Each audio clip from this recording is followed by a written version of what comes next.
Welcome to the Genius Factory. Enjoy the video. In this video, I will explain how to replace your Nissan Rogue driver side door handle. First, gather your tools, including a 10mm socket, a T30 Torx bit, and a trim removal tool. Next, you'll carefully remove the interior door panel. This step provides access to the handle's internal components. Finally, you'll locate and disconnect the door handle cables and any electrical connectors. Once the door panel is off, you'll find a rubber plug on the side of the door. Remove this plug to access a T30 Torx bolt. Loosen this bolt, but don't remove it completely, as it's designed to stay in place. Next, carefully detach the lock rod and handle cables from the existing handle assembly. With these connections free, you can now slide the exterior handle out from its housing on the door.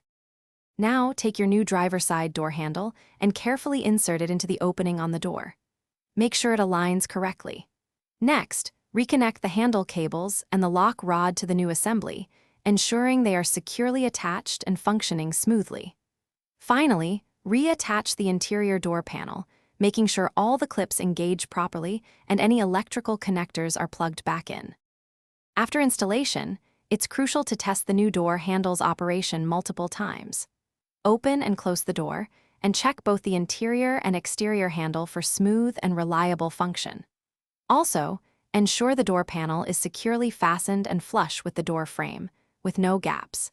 And speaking of making things easier, if you're looking for ways to streamline your daily routine, check out the leak-proof meal prep containers linked in the description, along with other great deals. Thanks for watching. Thanks for watching. If you found this helpful, don't forget to like and subscribe.